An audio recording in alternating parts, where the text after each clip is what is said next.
I'm 70 years of age. I was in college in the late 50s and early 60s.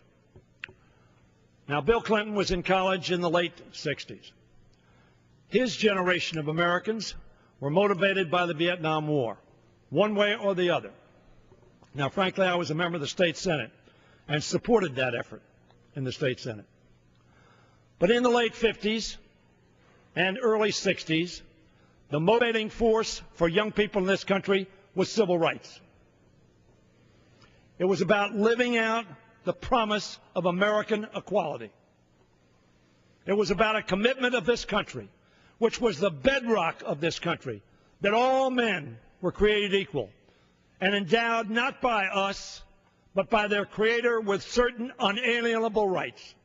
And I will tell my friends, I have some rhetoric here that was used in 1940, 41, 42, 43, 45, 46. When there were some Americans, you didn't have to ask. They didn't have to tell, because you knew they were African Americans. There was no hiding that. And we segregated them. And I heard Strom Thurmond stand on the floor of the Senate. He was a Democrat, speaking about discriminating against people because of the color of their skin, separate but equal. I've heard the same rhetoric. Let me read some of it. The Army is the wrong place for social experiments.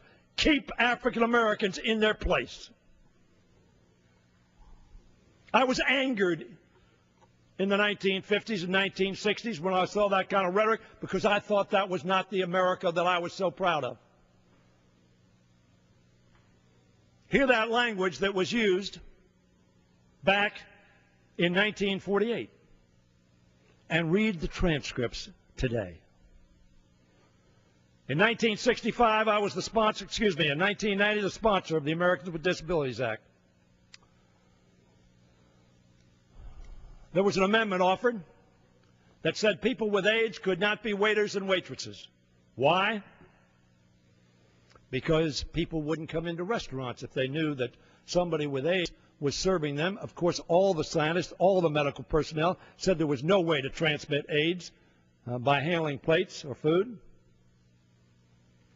And I pulled out some rhetoric, interesting enough, from 1965, when the Public Accommodations Law was considered on this floor. And guess what they said?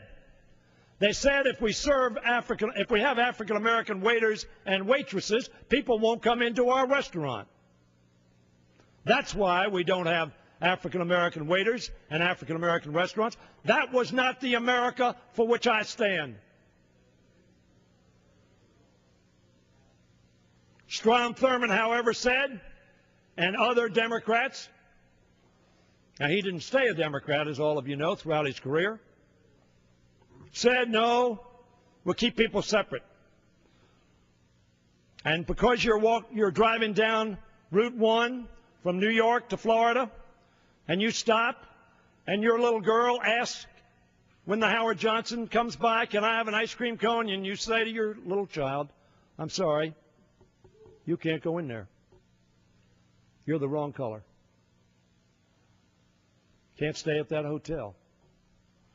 Now, in their era, they thought they were being good Americans, I presume. And there were filibusters after filibusters to stop treating people as people with their God-given unalienable rights. Ladies and gentlemen, look to your hearts and your conscience. Look at the debates of 1948. Is there one of us that would say General Powell, as chairman of the Joint Chiefs of Staff, undermined the morale and the effectiveness of the United States Army? Is there one of us? I'll yield to anybody who wants to say that he undermined the morale of our services.